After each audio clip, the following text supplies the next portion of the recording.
Hi, my name is Jose Escamilla. The reason I'm contacting you is because there have been new developments in the research of rods. We now have footage of rods taken by infrared cameras that reveals what they look like in infrared. We also have insects and we have birds, dragonflies. They all have a certain footprint. Rods, they also have their own patterns. You're about to see a creature that is among us that is extraordinary. There's nothing like this life form in the world. And we have the evidence that proves it's real, once and for all, after 19 years of research. In an amazing event that was recorded on video, the internet has been buzzing about a mysterious thing known as a flying rod. This incredible video is really interesting because it shows how the mix of unknown things and modern gadgets can turn ordinary events into something truly mesmerizing. You see, cameras work pretty hard, taking 30 separate pictures every single second. Each picture is like a tiny slice of time, captured and saved forever. But the real wonder starts when these pictures are put together. Every picture comprises two parts that are carefully joined to make a smooth, flowing story that we can see. This is like putting together a moving puzzle, where each piece is brief and the finished picture is a lively story of life, always moving forward. It's like looking into a changing kaleidoscope, where every twist shows a new pattern, giving us a fresh view of the world. The flying rods have made people very curious and have been talked about extensively over the years. They were first spotted in 1994 by Jose Escamilla, who saw them as long, stick-like shapes with wavy wings or fins, moving too fast for our eyes to see, but caught on fast cameras. These images made people very curious and started discussions, leading to more and more videos from around the world, making some think these rods might be a kind of living creature. The most famous videos of these rods are from the Cave of the Swallows in Mexico, where many rods were seen with birds, bugs, and people, making it a special place to watch these mysterious things.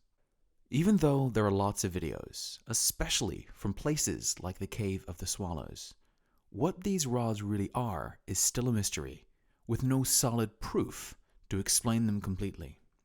On the other hand, some people have come up with ideas to explain the rods in a less mysterious way. A common idea is that these rods are just something that happens because of how certain cameras record the fast movement of flying bugs, like dragonflies. This idea says that the rod-like look comes from the bug's fast wing movements and the way the camera takes the picture, which can make a bug's quick flight look like a long thing with many wings. This trick of the eyes is also backed up by the fact that these rods are only seen in camera videos and not with our own eyes, which matches what we know about how cameras work and doesn't really mean there's a new kind of creature we haven't found yet. The conversation about flying rods is part of a bigger talk about unidentified flying objects and strange things people see in the sky. In this discussion, it's really important to know the difference between what people think they see and what can actually be proven. Even though these sightings are very interesting, most people who are doubtful believe they have simple explanations like bugs or birds.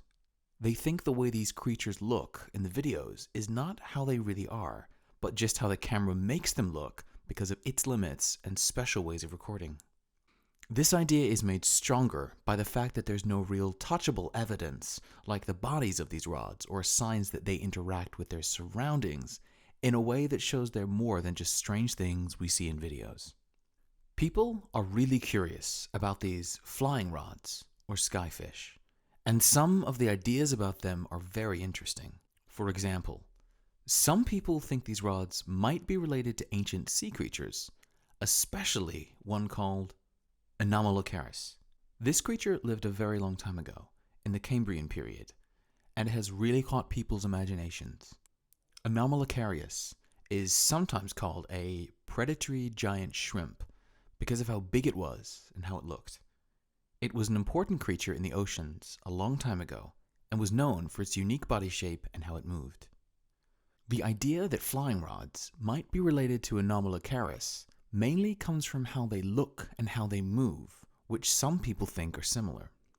Some people guess that these rods may be like a version of Anomalocaris that changed over time, moving from living in the ocean to flying in the sky. This guess is based on the similarities people see in their bodies and movements. But this idea is really just a guess, without any real evidence or actual examples to prove it's true. So, for now, this idea about flying rods being related to Anomalocaris is just a thought and not a proven fact. On the flip side, the most popular way to explain flying rods is by looking at how cameras work. Some people think that these rods are actually just bugs flying very close to the camera. They move so fast that the camera, which can only take a few pictures every second, stretches their movement into a longer image. This makes the bugs look like they have long bodies and lots of wings, which some people have wrongly thought were mysterious flying creatures. People who are doubtful about flying rods say that the reason we can't see rods with just our eyes and only see them in camera pictures is because of the way cameras work, including things like how fast the camera takes pictures, how long it lets light in, and how moving things can look blurry in pictures. When people have tried to catch these rods, all they found were normal bugs, like moths and bees, which makes these doubters think that the idea of flying rods is just a mistake in how we understand pictures, not the discovery of a new kind of creature. The idea that flying rods might be related to old sea creatures like Anomalocaris is definitely fascinating. But what we know now and the evidence we have mostly point to a simpler explanation that has to do with how we take pictures and videos. Unless we find strong proof, the idea that flying rods are somehow connected to creatures from a long time ago stays an interesting but unproven idea. But what's the truth about this? There's a lot of discussion and worry about how governments use drones and other flying machines for things like national security and keeping people safe. It's true that these machines are used for a lot of different things, like in the military, watching traffic, guarding borders, and stopping crimes. But as these technologies get better and are used more, people are getting worried about how they might affect privacy and freedom. One big worry is how to keep a good balance between keeping people safe and protecting their privacy. The debate includes how to make rules for using drones so that they don't step on people's right to privacy. For example, the Brookings Institution talks about treating the space above someone's property as their own, so they can say no to aircraft flying there. They also talk about how important it is to be open and responsible and to use technology that doesn't invade privacy when it comes to watching from the sky with drones. Another worry is about how these technologies might lead to too much watching. Some people are scared that drones could let the government watch everyone all the time, maybe even without people knowing or agreeing to it. The MIT Technology Review points out that using drones to watch people is changing how police work is done. They stress that there needs to be a real conversation with everyone involved about how to make rules for privacy, what methods are okay, and what the limit should be when it comes to watching people with drones. The discussion around using new technologies for surveillance, especially by police departments, has brought a lot of attention to the need for clear rules and supervision. There's a big push to make these surveillance practices more open to the public and under democratic control, but this hasn't been easy. For instance, the New York Police Department, NYPD, has been notably resistant in giving out basic information about the surveillance tools they use, even when local groups have asked for it. Despite this, there have been some positive changes, like in New York City, where a new law requires the NYPD to share details about all the surveillance technologies they use. There's also worry about how drones might be used in ways that aren't okay, especially when it comes to watching borders and managing immigration. Reports have shown that agencies like Immigration and Customs Enforcement, ICE, are using advanced data analysis and high-tech gear to find and deport people who don't have legal documentation. This raises big questions about how much these agencies are watching people and whether this might lead to invading people's privacy. The Department of Homeland Security, DHS, is also involved, and they're working on ways to deal with drones that might threaten certain places or things. They want to keep people in the US safe, but at the same time, they know it's important to respect the rights and privacy of people who are using drones legally. So, the technologies they use to stop threatening drones have to follow strict rules to make sure they don't step on the rights of American citizens. On top of this, there's a lot of discussion about how drones are used in war. People are talking about important ideas like making sure the force used is fair and only targeting the right people, especially when it comes to using drones to watch and attack targets in other countries. Some are worried that because drones make it easy to watch and attack from far away, they might be used too much or without enough careful thought from top leaders.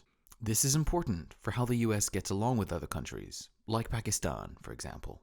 When it comes to flying rods, most experts think they're not real creatures, but just tricks of the light or mistakes in how we see things, often because of how cameras work. Most of the scientific studies and photo analysis up to now agree that these rods are just stretched out images in photos and videos, not real things that governments or other groups are hiding or watching. Even though the usual explanation for flying rods is pretty simple, they still make people very curious and start a lot of talks and guesses. They remind us of how interesting and complex the world is, where what we see and what's real can mix together in surprising ways. So while we might understand that these rods are probably just bugs caught on camera in a certain way, the mystery around them still captures our imagination. It shows how much we love a good mystery and how eager we are to understand more about the world around us.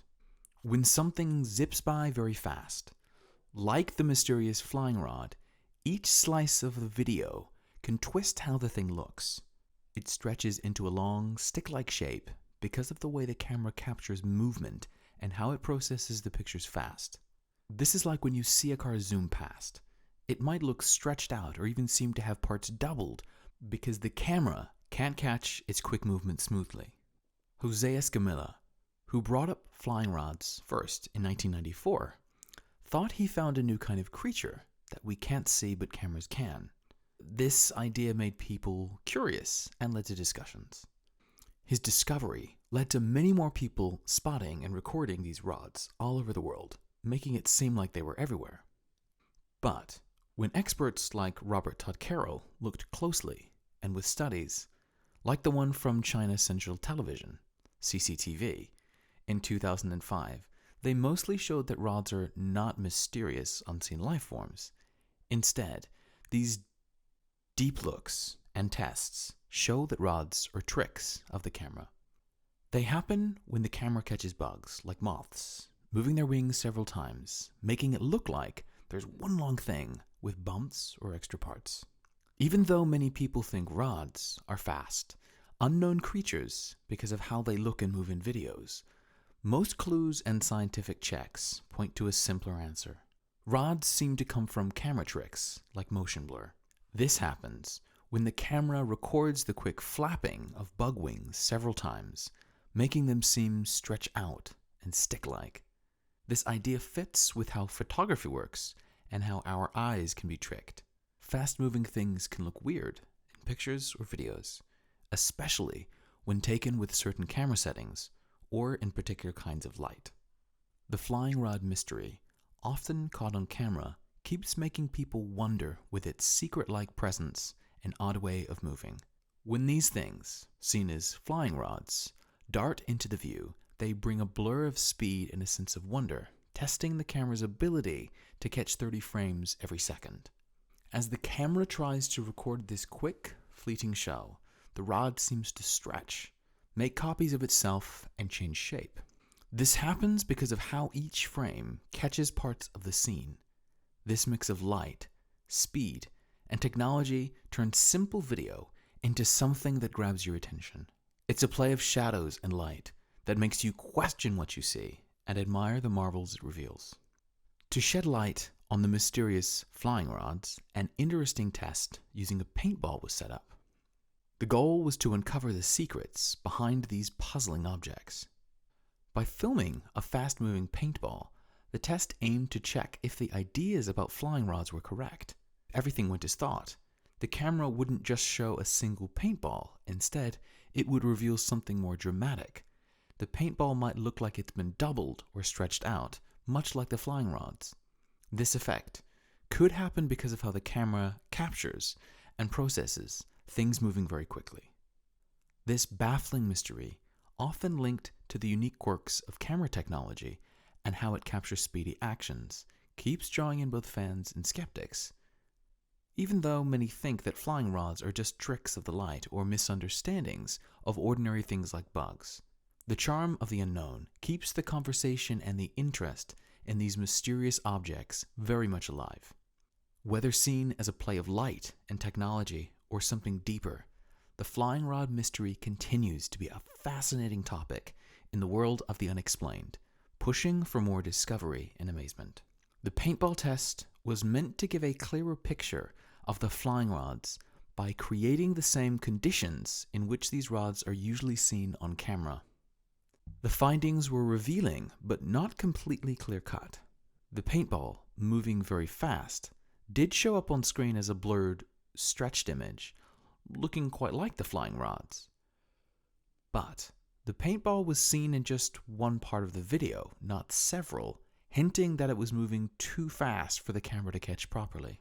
This result supports the idea that flying rods might be due to the camera's way of capturing and processing fast-moving things. This can cause optical illusions where one object looks like it's two or more because of how the motion blurs. The odd case of a rod showing an unusual number of wings, specifically 3 sets, brings more complexity to this ongoing discussion. This finding goes against what we usually know about balance in flying creatures. Bugs, which are often compared to when explaining the flying rod images, generally have at most 2 pairs of wings. A rod with 3 wings goes against this pattern and questions the usual theory that explains the stretched out look of rods and videos. Researchers like Jose Escamilla, who have spent a lot of time studying this mystery, think that flying rods act and look like living beings. Escamilla, after watching these objects for years, believes they might be a type of life we haven't found yet, noting their quick and hard to catch movements. He even talks about ancient rock drawings that he thinks show these rods, suggesting they might have even been around for a very long time. But those who doubt and experts in photography and how we see things, like Mark Zimmerman, believe there's a more down-to-earth explanation for these sightings. They often say these are just camera mistakes or confused views of normal things like bugs or birds.